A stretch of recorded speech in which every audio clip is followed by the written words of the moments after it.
About 10 years ago, the HOA president called the police on me for camping by the lake on my own ranch. I've owned this land for a decade, but suddenly, I was being labeled a trespasser. This power-hungry suburban queen showed up at midnight with cops, demanding I leave my property immediately. While she was accusing me of wrongdoing, guess who had been sneaking onto my land under the cover of darkness, treating my private lake like their personal playground? What I uncovered about her late-night visits would shatter everything she'd built. Drop a comment and let me know where you're watching from. This fight over my land is about to get wild. The evening started out perfectly, just me and the memories, flickering in the firelight. I set up my old camping chair by the water's edge, the very spot where Emily and I used to sit for hours, watching the sunset paint the lake in golden hues. Beside me, the cooler held nothing fancy, just a six-pack and some sandwiches I threw together after a long shift at the warehouse.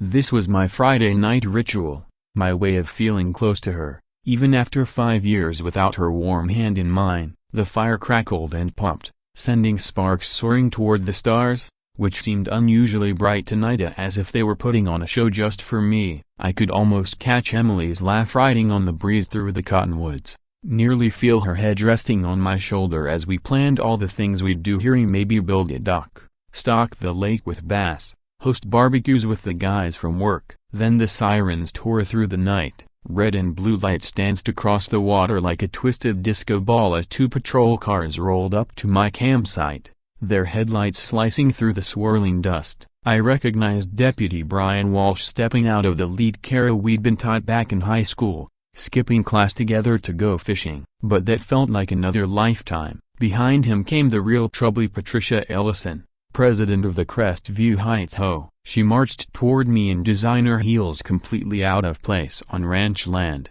her chin raised like she owned the entire county, not just the upscale neighborhood next door. "That's him, officer," she announced, pointing at me like I was some kind of mastermind criminal rather than a tired 50-year-old warehouse worker just trying to enjoy his own property. "This man is trespassing on HOA land and disturbing our residents with his illegal camping," she declared. Brian looked uncomfortable, scratching his head the way he always did when stuck between a rock and a hard place. "Dan, I'm sorry about this, but we got a complaint. Mrs. Ellison says this lake belongs to Crestview Heights," he said, his eyes flicking nervously between Patty and me as if trying to decide which side to take. I stood up slowly, fists clenching as my blood began to boil. "This lake was our home." Emily's words echoed in my mind, the promise I made to protect what we built together. I pulled the folded land ownership papers from my jacket pocket, the ones I always carried, worn from years of handling like a lucky charm. "Brian, you know me better than this. I've owned this ranch for 10 years. I bought it with every penny my parents left me and what Emily and I saved. These papers prove every inch of this land, including the lake, belongs to me." Before Brian could even reach for them, Patty snatched the papers from my hand. Her manicured nails glinted in the firelight as she theatrically examined the documents. "These could be fake," she scoffed, tossing them back to me with a dismissive wave. "Everyone knows this lake has always been part of our community's watershed rights." Brian shifted uncomfortably. "Look, Dan, I need to sort this out properly. Mrs. Ellison's been talking about some HOA initiatives that could help with department funding and career opportunities for local law enforcement." He avoided my gaze as he finished, but then added, "For tonight, I'm going to have to ask you to pack up and head home just to keep the peace while we figure this out." The unfairness of it crushed me. Here I was, being run off my own land by some power-hungry suburban queen who probably couldn't tell a catfish from a trout. "My papers don't lie, Patty, even if you do," I snapped, packing up my gear with sharp, angry movements. She just smiled at that fake smile of hers that probably fooled the soccer moms and retired execs in her little kingdom. "This land isn't yours, buddy," she said, voice dripping with condescension. "And soon, everyone will know it." Her words hit me like a punch to the gut. I thought of my parents' faces when they handed me the check for this place, their lifelong dream finally coming true through me. My eyes blazed as I looked at Hira Rililkida and saw nothing but greed dressed up in a pantsuit. I threw my gear in the truck bed, each piece landing with a bang that echoed across the water. Brian walked me to my vehicle, his hand resting on my shoulder with what might have been sympathy or maybe just making sure I actually left. "Dan, we'll get this sorted out, I promise. Just give me some time to look into it," he said. But his words felt hollow, especially with Patty standing there, smug grin plastered across her face, already savoring victory. As I drove away, her image burned in my rearview mirror like a bad omen, standing by my lake as if she already owned it. "Patty thinks she's queen," I muttered, gripping the steering wheel hard enough to leave marks. "But my papers say game over." Then my phone buzzed on the passenger seat. The screen lit up with a text from an unknown number. My blood ran cold as I read the message: "Leave the lake or you'll lose more than land." I pulled over on the dark ranch road, staring at the message, my heart pounding in my chest. This wasn't just a property dispute anymore. Someone was threatening me, and I had a sick feeling Patty's ambitions ran deeper than anyone in Crestview Heights realized. The question burning in my mind as I sat there in the dark: who else was involved, and how far were they willing to go to steal what was mine? Back at the kitchen table, the weight of every ranch document spread out before me groaned like a puzzle I had to solve before the papers were spread out in front of me again. The original deed, tax records going back 10 years, everything that proved this land was mine. But then something on an old town hall map I'd requested years ago caught my eye, a detail I'd never noticed before. Right where my leg had been resting, someone had penciled the word shared in faded ink. My stomach sank as I traced the mark with my finger, wondering if this was the evidence Patty believed would ruin me. My coffee had gone cold hours ago, but I barely noticed, too consumed with digging for the truth buried in these yellowed documents. Outside, a coyote's howl broke the silence, lonely and defiant of the exact way I felt sitting in my empty house. I needed answers, and I knew exactly who might have them. Evelyn Harper had lived around here long before Crestview Heights was even a thought in a developer's mind. If anyone knew the real story behind this land, it was her. I dialed her number, grateful when she picked up on the second ring despite the late hour. "Dan Carver," she said, her voice laced with that knowing tone that made you think she had a crystal ball hidden somewhere. "I was wondering when you'd call." "Let me guess, Patty Ellison's been sniffing around your lake," she said. When I told her about the police visit and the shared marking on the map, she chuckled dryly. "Oh honey, I've seen HOA signs go up on people's land before. Patty's not the first to try and steal what isn't hers. Come by tomorrow morning and bring those papers. There's something you need to know about our dear HOA president." Her words gave me a flicker of hope, but it was quickly crushed when my laptop dinged with a new email. Patty's name appeared in the sender line. My jaw tightened. The message was wrapped in dense legal jargon, but the threat was crystal clear: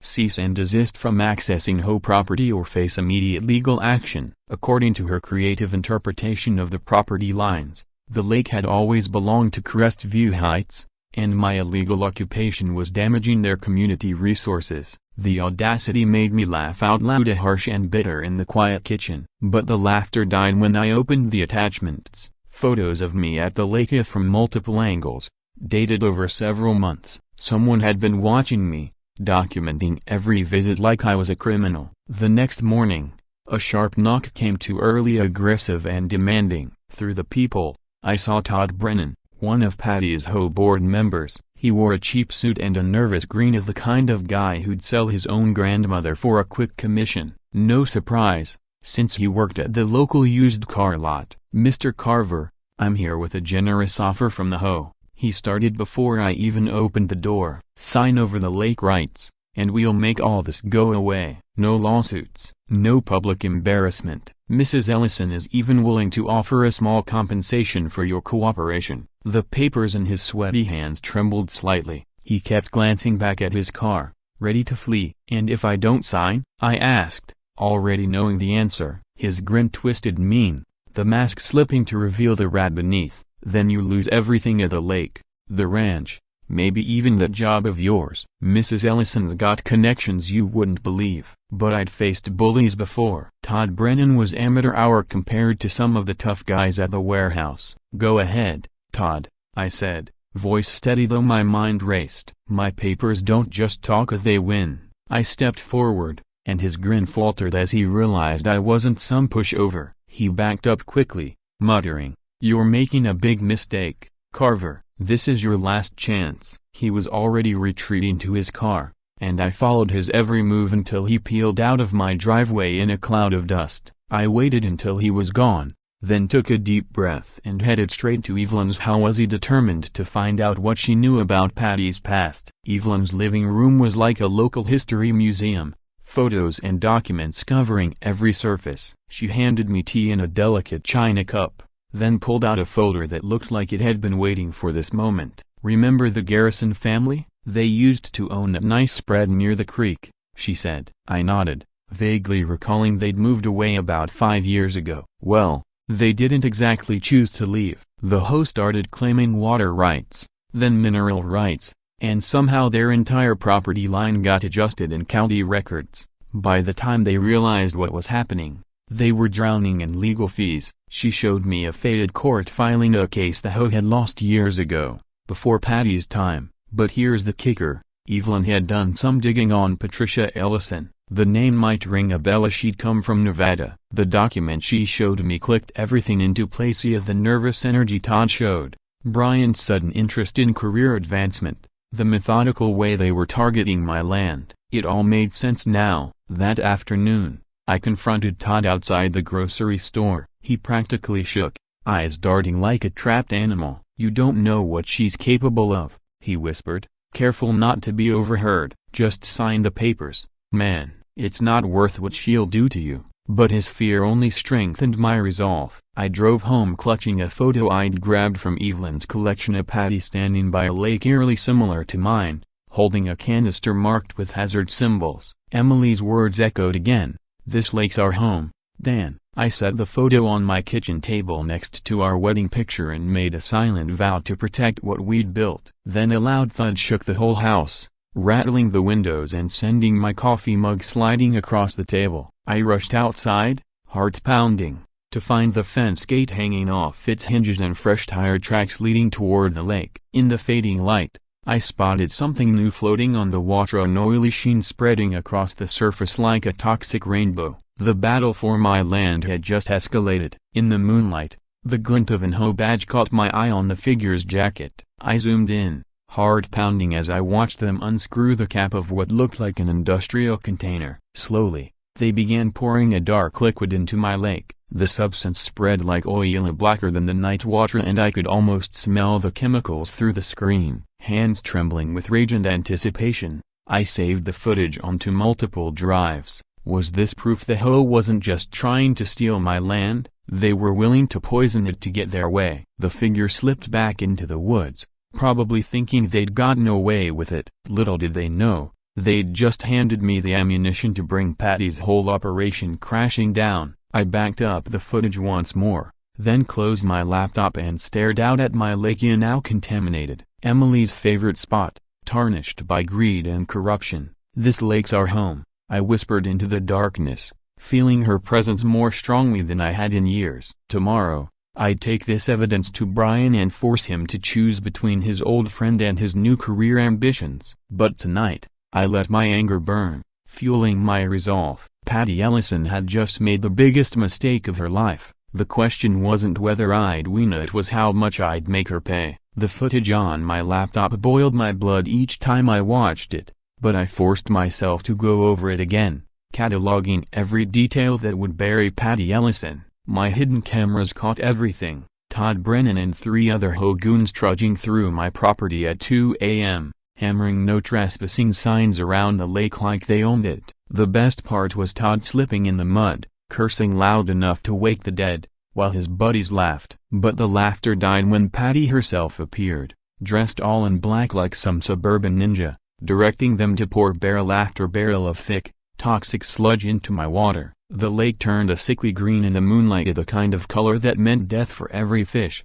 frog, and bird that called it home. I saved the footage to a 5th backup drive, paranoid but prepared, knowing this evidence was worth more than gold. Emily's photo sat on my desk, her smile seeming to push me forward as I typed up a detailed report for Brian, complete with timestamps and screenshots he couldn't ignore. I found Brian at the sheriff's station the next morning, hunched over paperwork like the weight of the world rested on his shoulders. "We need to talk," I said, sliding the USB drive across his desk, "and this time, you need to listen with your brain and not your wallet." He looked exhausted, older than his 38 years. When he saw what was on the drive, his face fell even further. "Jesus, Dan," he whispered, watching the footage of Patty orchestrating the poisoning with the efficiency of someone who'd done it before. I knew she was pushy about career advancement, but this, he rubbed his face, guilt plain in his eyes. "I'm an idiot. She played me like a fiddler, promised connections,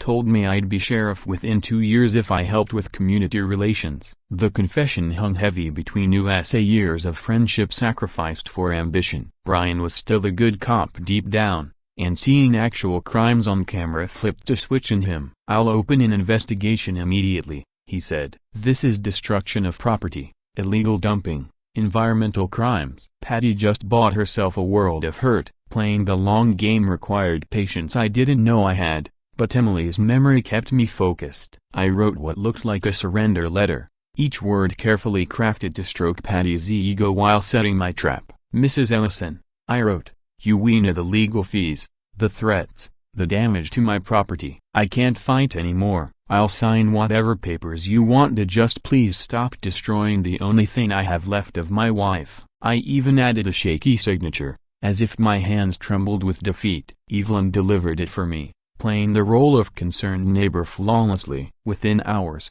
Patty was crowing about her victory all over town. The victory party she threw that weekend was the talk of Crestview Heights, and neighbors congratulating her on protecting their community, while she posed for photos like she'd won the lottery. What they didn't see was how she snapped at Todd for spilling wine on her carpet, her mask slipping to reveal the stress beneath, or how her hand shook when she thought no one was watching. I spent that evening by the lake, tossing stones into the poisoned water, letting myself feel the weight of what I was about to do. Triple reminded me of Emily's laugh, how she used to joke that I couldn't skip stones to save my life. "This lake's our home, Emily," I muttered, watching the sickly green water lap at the shore, "and I'm about to take it back." The letter said surrender, but every word was a Leonette closing around Patty while she celebrated. "That letter's a trap," I told the darkness, practicing my courtroom speech. "Patty's about to choke on her lies." I walked the perimeter of my property, checking my hidden cameras to make sure they were still recording. The public thought I'd given up, but behind the scenes, I was building a case that would destroy Patty's credibility forever. Ryan had quietly started interviewing witnesses, finding cracks in the HOA's story. Even some board members were getting nervous about what Patty had dragged them into. Social media lit up with photos from Patty's party, champagne toasts, smug smiles flooding local community pages. She stood in the center of every shot, designer dress perfect, surrounded by supporters who had no idea they were celebrating a criminal. The comments were split, some praising her for protecting property values, others questioning why she was partying while a man lost his land. But Patty was too drunk on victory to notice the tide turning and too confident in her power to see the trap closing. I saved every photo, every comment, building a timeline of her arrogance that would play beautifully in court. The irony wasn't lost on me. Patty was handing me evidence against herself with every boastful post, every photo of her raising a glass to theft and destruction. I closed my laptop and steeled myself for the final phase. Tomorrow, I'd release the videos and watch her empire crumble. But tonight, there was one last move to make. As I headed inside, I caught sight of my ranch gate, the heavy metal one my father had installed 20 years ago, twisted and hanging broken from its posts. Fresh tire tracks showed where someone had rammed it, probably with a truck, destroying it beyond repair. But it was the note pinned to the wreckage with a knife that made my blood run cold. Patty's handwriting was clear as day. "Give up or your lake's next." I laughed, standing there in the dark, staring at her threat. The lake was already poisoned. My gate was destroyed, but she just handed me written proof of her harassment, in her own hand. Carefully, I photographed everything and texted the images to Brian with a simple message: "She's escalating." His reply came quickly: "Stay safe. We move tomorrow." I looked back at my broken gate, then at my poisoned lake, feeling something shift inside me. Patty thought she was winning. thought her threats would break me, but she had no idea what was coming. Tomorrow, the whole world would see who she really was, and I'd be there, watching her fall with the same smile she'd worn at her victory party. The only question left was whether she'd have the grace to admit defeat or go down swinging, taking as many people with her as she could. Morning came with Emily's letter in my hands, the one she'd written before cancer took her. Knowing I'd need her words when the darkness came, I sat by the poisoned lake, ignoring the chemical stench, and read her shaky handwriting for the 100th time. This lake's our home, Dan. When I'm gone, it'll still be our place here, where you can find me in every sunset, every ripple, every memory we made. Fight for it, my love. Don't let anyone take our home. The paper was soft from folding and unfolding, stained with old tears and new ones. But her strength flowed through every word. I remembered our last picnic here, how she'd insisted on coming, even though she could barely walk, how her smile lit up the whole world as she watched the ducks paddle by. Promise me, she'd said, her hand cold in mine, promise you'll keep this place. I thought I was just comforting a dying woman, and never knowing those words would become my battle cry. 5 years later, the video upload took 3 minutes that felt like 3 hours, and my finger hovering over the button before I finally pressed it. HOA President Caught Poisoning Lake seemed like a bland title for something so explosive, but I wanted the evidence to speak for itself. By the time I finished my morning coffee, the view count was climbing past 1,000, and my phone buzzed non-stop with notifications. The comment section exploded. "Oh, a queen evicted," became a rallying cry spreading across platforms I didn't even know existed. Someone had already made a meme of Patty's face photoshopped onto a villain from a superhero movie, with comments like "justice served" pouring in faster than I could read. The best part was a message from a young Crestview Heights resident: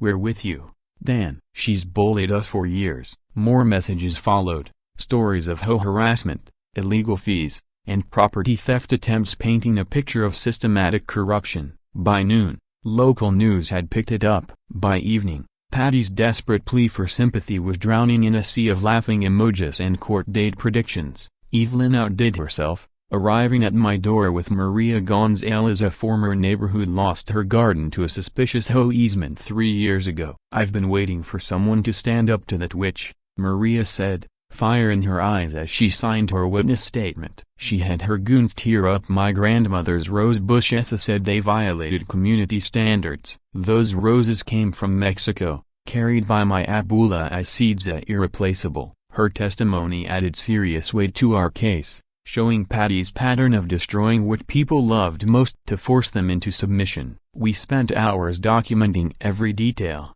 building a timeline that showed how the HOA had systematically targeted properties next to amenities they wanted to control. Evelyn contributed her own evidence via photos of HOA board members trespassing on various properties over the years, always at night, always followed by mysterious damage and generous offers to buy. "She's been playing this game for years," Evelyn said, sorting through her collection, but she finally picked the wrong target. 3 days later, the courthouse steps felt like a stage as I climbed them with my lawyer, carrying boxes of evidence while protesters waved signs reading "Save Our Lake" and "Stop HOA Corruption Now." Inside, Patty sat with her high-powered legal team, trying to look confident despite the sweat on her forehead. When I presented the video evidence, the judge's face shifted through disbelief, disgust, and finally cold anger. "This is clear documentation of criminal activity," she stated, cutting through Patty's lawyer's objections. "I'm ordering an immediate review of all property records involving the Crestview Heights HOA." When Patty tried to approach Maria during a recess,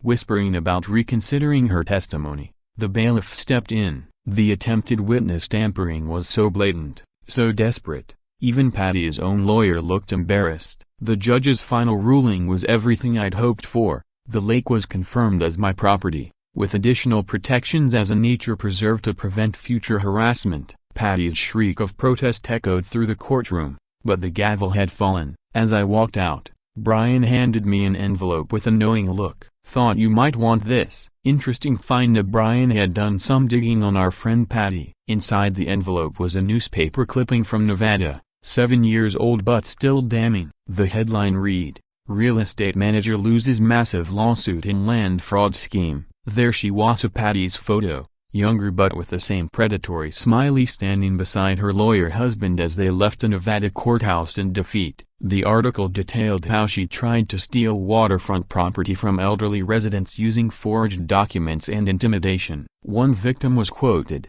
"Patty laughed as she took my land, cried when she paid for it." The settlement had been in the millions, ruining her real estate career and forcing the victims to relocate. She thought she could run the same playbook here, Brian said, shaking his head. "Guess she didn't count on you fighting back." I folded the article carefully, one more piece of ammunition for the battles ahead, because something told me Patty wouldn't go down without dragging everyone with her. That evening, I got the call that made it all worthwhile. The EPA was launching an investigation into the lake poisoning, and Patty was facing federal charges. Local news ran the story with the headline, "HOA President's Toxic Leadership Exposed," complete with footage of hazmat crews cleaning my lake. I stood by the water as they worked, watching the green poison slowly clear, thinking about Emilia and how proud she'd be. "He's done," I whispered to the evening air, clutching the Nevada article tight. But my satisfaction was short-lived. My truck alarm suddenly blared. I found a note tucked under my windshield wiper. The handwriting was hurried but familiar. "Drop the lawsuit or your ranch burns." The paper smelled like gasoline, and not so subtle threat telling me Patty was getting desperate. I scanned the darkening property,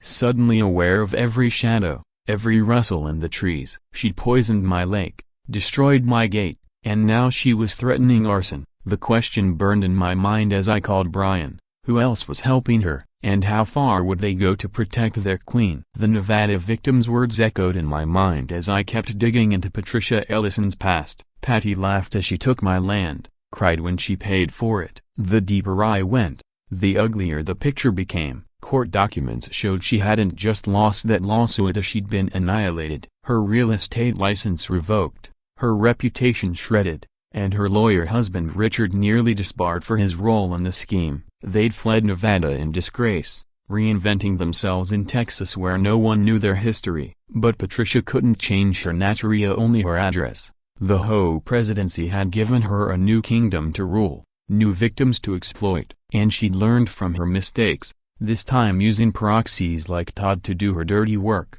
keeping her own hands technically clean. I spread the documents across my kitchen table, building a profile of a predator who'd simply changed hunting grounds. The humiliation in Nevada had twisted her. I realized it had turned her from a greedy opportunist into someone with something to prove, someone who vowed never to lose again. Todd's midnight visit surprised me, though maybe it shouldn't have. He stood on my porch, trembling despite the warm night, looking like a man caught between a rock and a hard place. "She's lost it, Dan," he whispered, glancing over his shoulder as if Patty might emerge from the shadows. "After the court ruling, she's been screaming at everyone, throwing things. She hired some hotshot lawyer from Dallas, promised to bury you in legal fees until you crack." His hand shook as he lit a cigarette. I noticed bruises on his wrist. "She's planning something worse than the lake," he said. I heard her on the phone talking about permanent solutions. The fear in his eyes was real.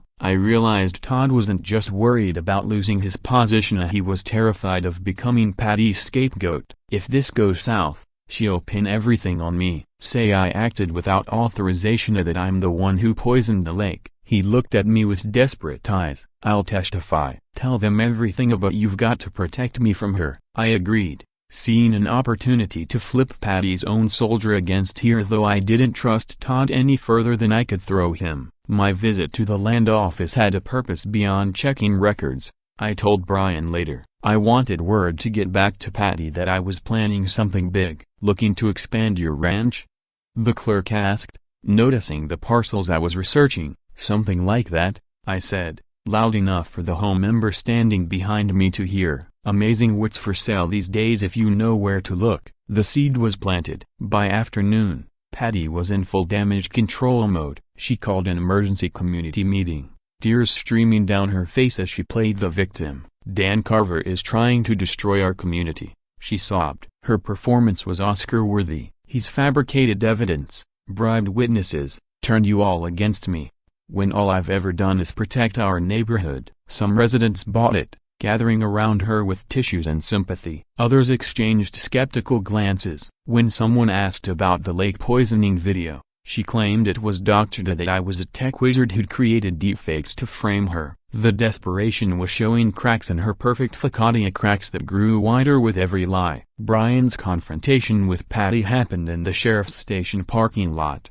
and I watched from across the street as months of manipulation finally unraveled for him. "You used me, Patty," he said, his voice carrying clearly in the cool evening air. "Fed me promises about career advancement while you committed crimes right under my nose." "I'm done." She tried the tears again, reaching for his arm, but Brian stepped back with disgust. "Save it for someone who hasn't seen the evidence. You're going down, and I won't let you drag the department down with you," Brian said firmly. That was when Patty's mask finally slipped, her face twisted in pure rage. "You pathetic small-town nobody," she snarled. "I offered you a future, and you're throwing it all away for some warehouse worker. You'll regret this." Brian just shook his head and walked away, leaving her trembling with fury. Later, he told me Patty had been dangling fake promise connections to state law enforcement, political introductions, even hints about backing him for sheriff, all lies designed to keep him under her thumb. The federal courthouse was a different battlefield, and Patty's Dallas lawyer came armed for war. He painted me as a bitter loner, hellbent on revenge against successful neighbors, claimed the videos were doctored, the witnesses coerced. For a moment, watching the jury's faces, I feared he might sow enough doubt to let her slip away once more. But then I played my ace, the Nevada documents, her previous victims' testimonies read aloud, exposing a patterns of abuse spanning states and years. When Patty took the stand, her composure cracked under cross-examination. She screamed when questioned about Nevada, shouting, "Those people were lying, just like he's lying now." The judge's gavel couldn't restore order as she ranted about conspiracies, about how everyone was out to get her, how she was the real victim. Her husband's involvement surfaced next to financial records revealed HOA funds diverted to offshore accounts, property deeds suspiciously altered. The final blow came when Todd took the stand, detailing every crime, every threat, every dark moment of Patty's reign of terror. She lunged at him, screaming, "Traitor!" Before court officers restrained her, the investigation order was sweeping, covering not just my case but every property deal touched by the HOA during Patty's presidency. As we left the courthouse, her shriek echoed behind us, "You're finished, Dan, all of you." But her threats sounded hollow now, the desperate cries of a dethroned queen. That evening, I watched from a distance as she met her lawyer at an upscale restaurant. Their celebration was premature, desperate. She raised a glass, her eyes glinting with malice, still convinced she could win through sheer force of will. Then Brian called, his shaky voice snapping me back to reality. "Dan, Patty's got evidence that could shut you down for good. She's been holding it back, waiting for the perfect moment." My stomach dropped. What card could she possibly have left to play? The woman was cornered, exposed, facing ruin. But cornered animals were the most dangerous. Driving home, I checked my mirrors constantly, unable to shake the feeling that Patty's final move would be her most vicious yet. The evidence came through my cameras at 3 a.m. This time, Patty had pulled out all the stops. 5 hired thugs descended on my lake like locusts, spray painting obscenities across my dock, dumping construction debris into the water, even smashing the birdhouses I built with Emily using baseball bats. They wore masks but moved with the casual confidence of men promised no consequences. They tossed beer cans and laughed as they destroyed years of hard work. But the best part, the part that would seal Patty's fate, was when one of them pulled off his mask to smoke, revealing a face I recognized from the Dallas lawyer's firm. These weren't random vandals, they were professionals, hired to do maximum damage and send a clear message. I saved every second of footage, my hand steadied despite the rage burning inside me. I knew this was Patty's death blow turning into her own undoing. She'd been so sure my cameras were broken,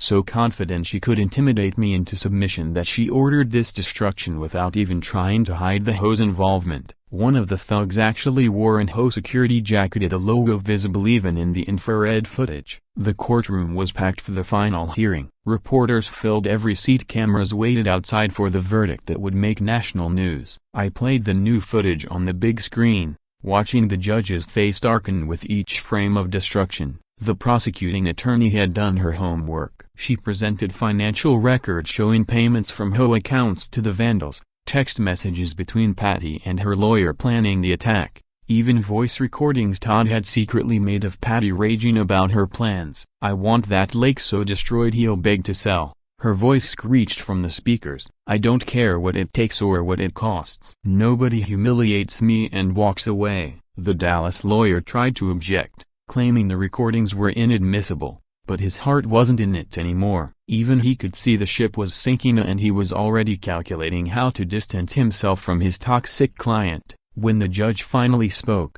her voice cut through the tension like a blade. "I've seen enough. The Crestview Heights HOA is hereby fined $100,000 for environmental damage and criminal." But the real thunder came next. Furthermore, the judge declared, Patricia Ellison is removed from her position as HOA president effective immediately and barred from holding any position of authority in any homeowners association within the state. The gavel slammed down like a hammer on Patty's coffin, and her scream of rage echoed through the courthouse walls. Her husband Richard faced his own reckoning as investigators uncovered years of financial manipulation. His law license was suspended pending a full investigation. Brian stood at the back of the courtroom, and when our eyes met, he gave me a firm no, to not quite the friendship we once had, but an acknowledgement that justice had been served. The Crestview News ran the headline, "The HOA's biggest flop," complete with a photo of Patty being escorted out in handcuffs after trying to assault the judge with her designer purse.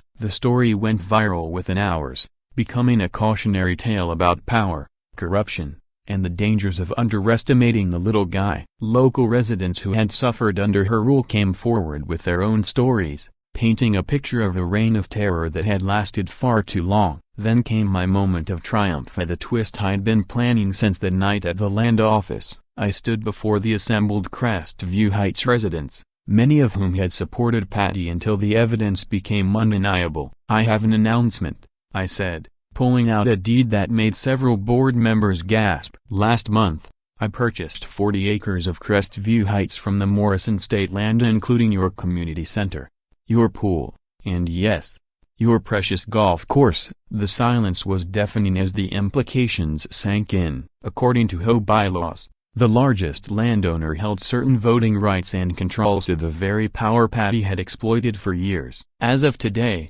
I'm dissolving the current HOA board structure and calling for new elections of free elections, without intimidation or manipulation." Patty, watching from where she stood with her lawyer, actually stumbled at her heel, catching on the courthouse steps as reality hit her. She gasped, her face pale beneath the perfect makeup. "How could you afford this?" But I just smiled, thinking of the settlement money from my accident years ago, the money Emily had insisted we save for something important. This felt pretty important. "My papers don't just win," I told her as she was led away, her empire in ruins around her. That quote got picked up by every news outlet, becoming the meme within hours. But I was already gone, heading back to my lake for the party of the century. The whole community showed up, and not just my old neighbors, but residents from Crestview Heights who'd been too scared to stand up to Patty before. Evelyn had outdone herself with the barbecue, and someone even brought a cake decorated with the fondant HOA queen falling off her throne. When she started roasting Patty's courthouse stumbly, complete with an impression that had everyone in stitches, I felt something I hadn't felt in years, pure joy. A kid from the neighborhood reenacted the whole stumble, adding dramatic sound effects that had the crowd howling with laughter. But the best moment came when I stood by the lake, now clean and clear again, and raised a toast to Emily. "This lake's our home, Emily," I whispered, eyes shining with tears, "so finally happy ones, and it always will be." Just as the party was winding down, a stranger approached, a woman in her 30s with the tired look of someone fighting a losing battle. "Mr. Carver, I'm from Riverside Township, about 2 hours south," she said. "Our home makes Patty look like an amateur." They've seized 3 homes in the last year using forged documents and the sheriff's in their pocket. She handed me a thick folder of evidence, her eyes pleading. We heard what you did here. Will you help us? I looked at the documents. The same patterns, same abuse of power, same victims too scared or too poor to fight back. Part of me wanted to say no to just enjoy my victory and my peaceful lake. But then I thought about Emilia, how she'd always said we were blessed to have this land and should help others when we could. Let me look into it, I told her, already knowing the answer. The fight against HOA corruption had become my clinging away to honor Emily's memory and my parents' dream of what land ownership should mean. Later that night, after everyone had gone home and the lake reflected stars like diamonds, I found something that made my blood run cold. Tucked under my truck's windshield wiper was a scorched photo of my lake, the edges still warm. On the back, freshly written, "This isn't over.